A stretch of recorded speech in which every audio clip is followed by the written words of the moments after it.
are just a few seconds out. Here we see President Biden coming in and there she is, Judge Krtanji Brown Jackson, who will be his nominee to the Supreme Court. Let's listen to the president.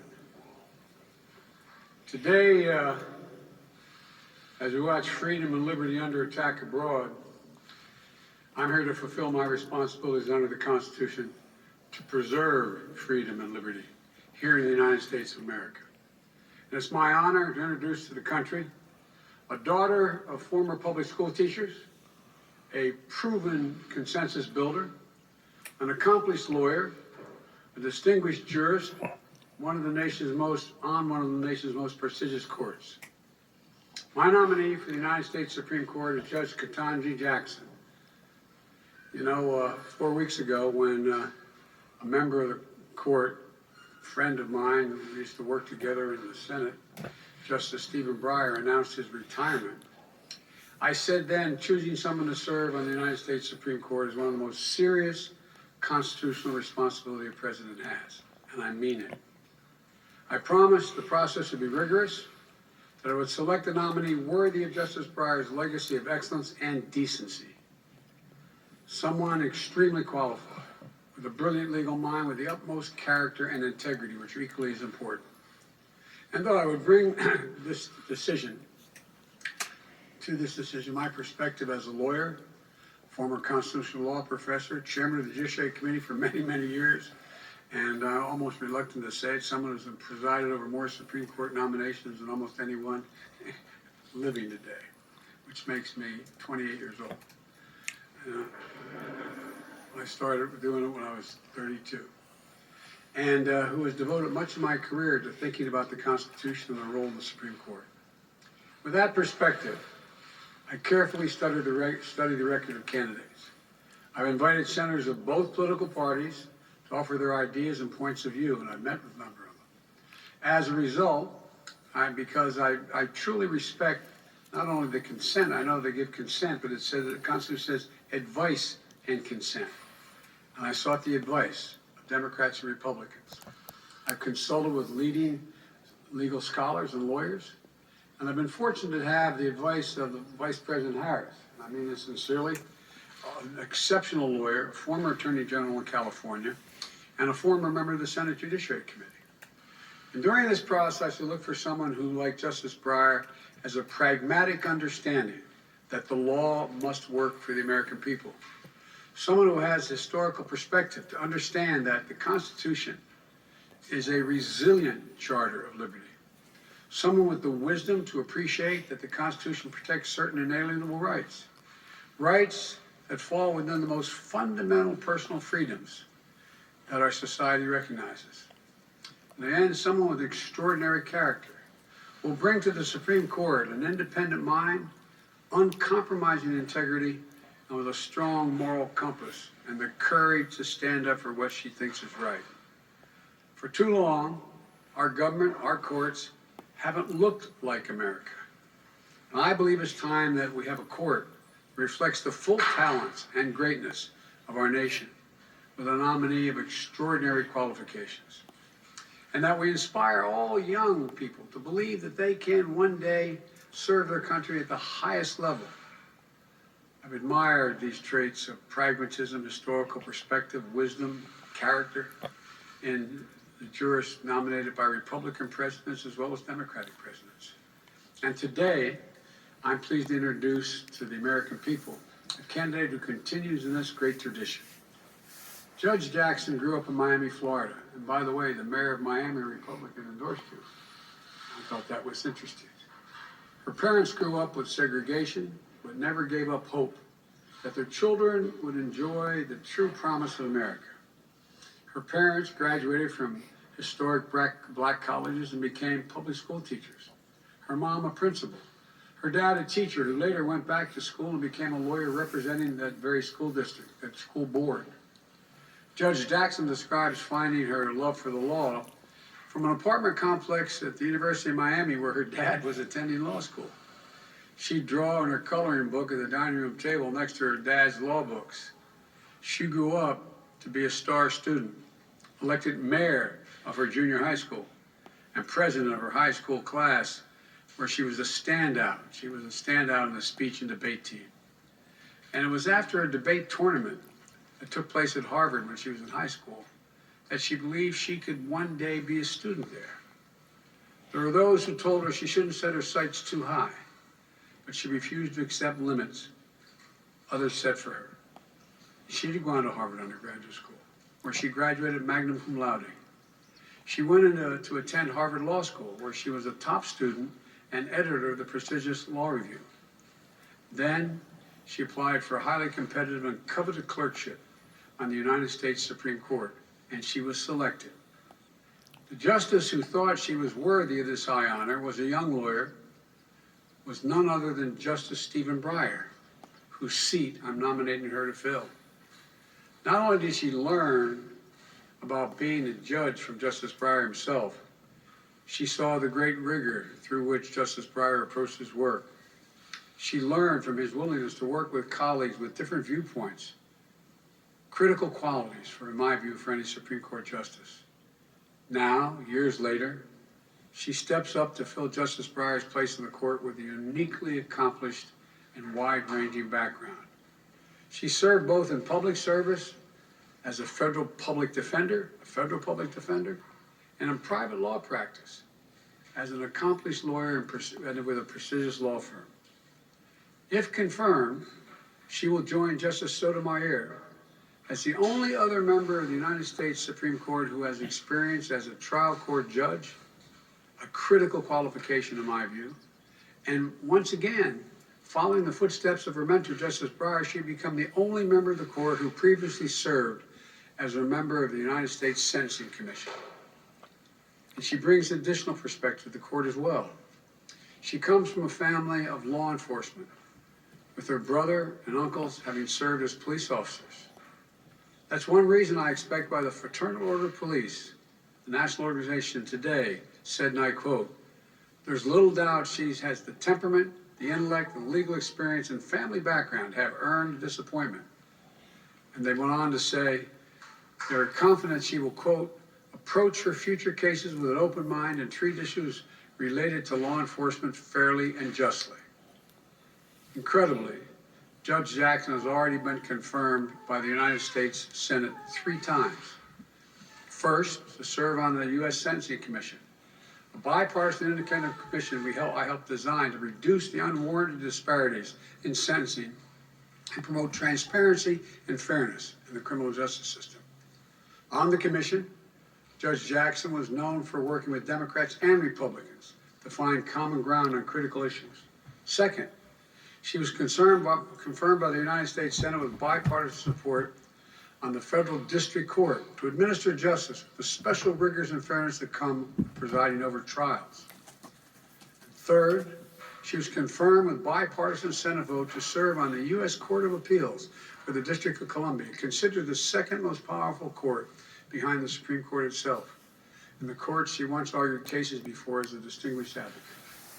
And when Judge Jackson was nominated to the Circuit Court, one of his distinguished retired members, Judge Thomas Griffith, a former general counsel of Brigham Young University and a George Bush appointee to the court, said he backed her enthusiastically, hailing her exemplary legal career in both public and private practice.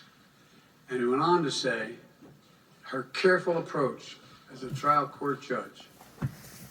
Judge Jackson's service on the District Circuit Court for the D.C. Circuit Court of Appeals is another superb qualification for service on the Supreme Court. 3 of the current Supreme Court justices also served as the D.C. Circuit judges, where Judge Jackson now serves.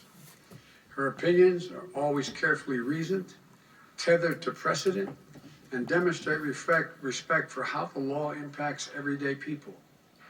It doesn't mean she puts her thumb on the scale of justice one way or the other, but she understands the broader impact of her decisions. Whether it's cases addressing the rights of workers or government service, she cares about making sure that our democracy works for the American people. She listens. She looks people in the eye, lawyers, defendants, victims, and families. And she strives to ensure that everyone understands why she made a decision, what the law is, and what it means to them. She strives to be fair, to get it right, to do justice. That's something all of us should remember, and it's something I've thought about throughout this process. As a matter of fact, I thought about it walking over here with her. One floor below, we have several displays celebrating Black History Month. One of them includes the judicial oath of office taken and signed by Justice Thurgood Marshall himself, an oath that will be once again administered to a distinguished American who will help write the next chapter in the history of the journey of America, a journey that Judge Jackson will take with her family. I hope I don't embarrass him, but her husband, Patrick, a surgeon, Dr. Patrick, stand up, let him see who you are. There you go. They met when they were undergraduate students at Harvard, and he's a distinguished cancer surgeon at Georgetown. And like so many women in this country, Judge Jackson is a working mom. She had her eldest child, Talia, when she was a private lawyer in practice. She had her second child, Layla, when she served as on the U.S. Sentencing Commission. Stand up, Layla. I asked Layla when I showed her through the office whether she'd like to be president. She's like, no. There's other things. Anyway, Layla, you're welcome to be here. Thank you so much. And welcome your sister who's up in school in Rhode Island now. I have children and grandchildren. Let me tell you, Judge, you're always a mom. That's not going to change no matter what you're doing. Whether you're on the Supreme Court or not. And I've always had a deep respect for the Supreme Court and judiciary as a co-equal branch of the government. I mean it. The court is equally as important as the presidency or the Congress. It's co-equal. So today, I'm pleased to nominate Judge Jackson, who will bring extraordinary qualifications, deep experience and intellect, and a rigorous judicial record to the court. Judge Jackson deserves to be confirmed as the next Justice of the Supreme Court. I've met with the chairman and ranking members of the Senate Judiciary Committee, Senator Dick Durbin, Senator Chuck Grassley, and my hope is that they will move promptly, and I know they'll move fairly. Judge Jackson, congratulations, and the podium is yours. Let me pull this out for you. There you go. Okay. See, presidents can't do much. Thank you.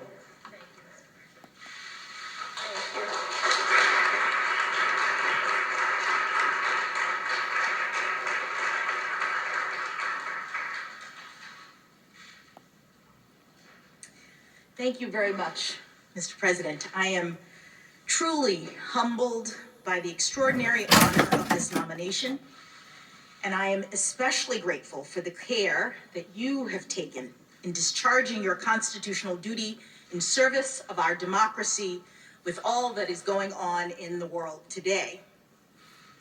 I also offer my sincerest thanks to you as well, Madam Vice President, for your invaluable role in this nomination process. I must begin these very brief remarks by thanking God for delivering me to this point in my professional journey.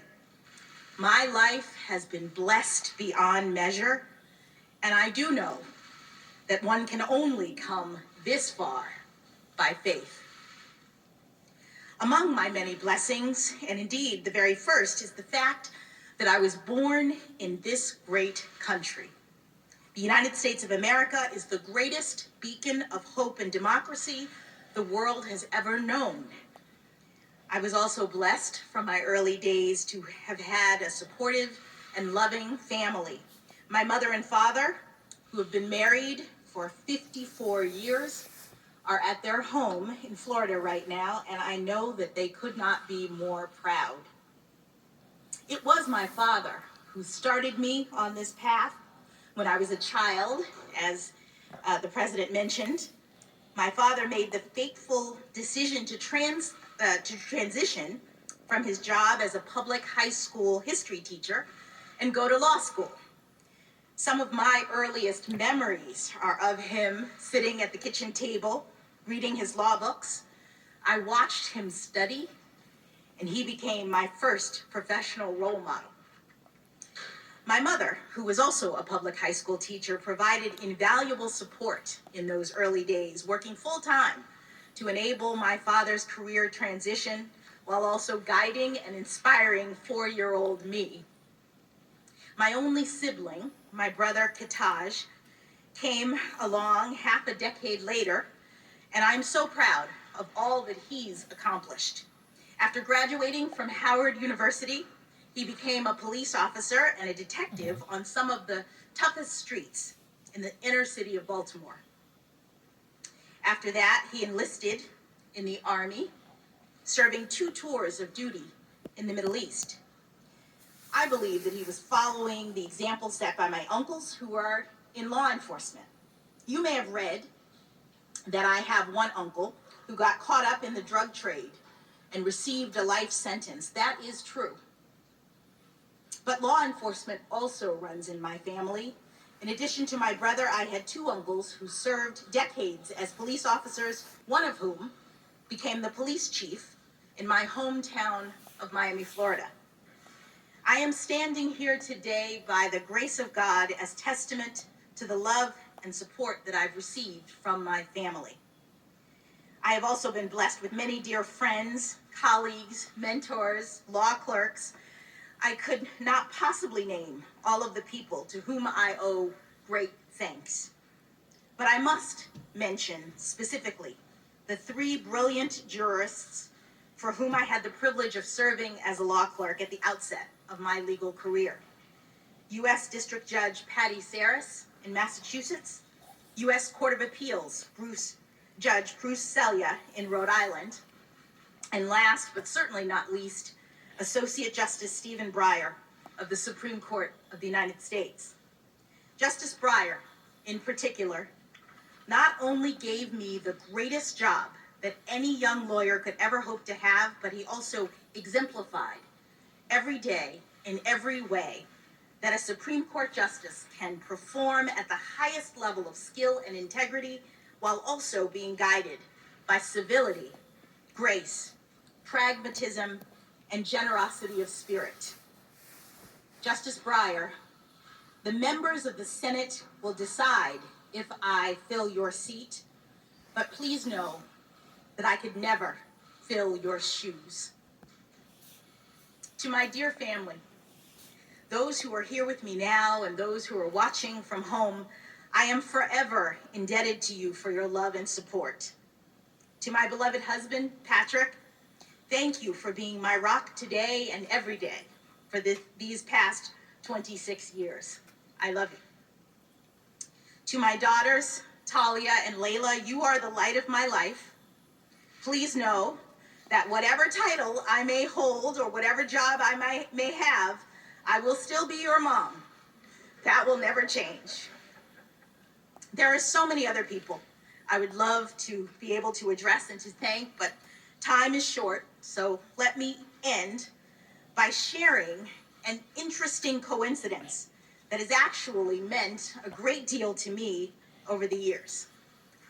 As it happens, I share a birthday with the first Black woman ever to be appointed as a federal judge, the Honorable Constance Baker Motley. We were born exactly 49 years to the day apart. Today, I proudly stand on Judge Motley's shoulders, sharing not only her birthday, but also her steadfast and courageous commitment to equal justice under law.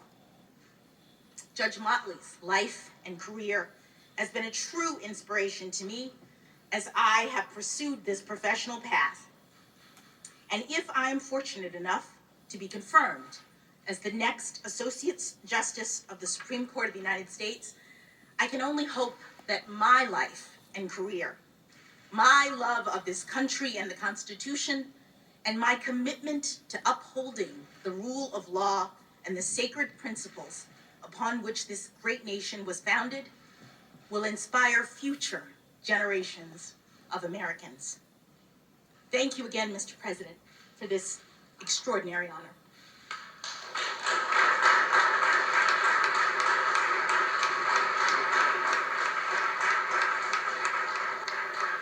forgot to introduce the First Lady, Dr. Jill Biden, and the second gentleman. That seems strange to say that, but the second, Doug Emhoff.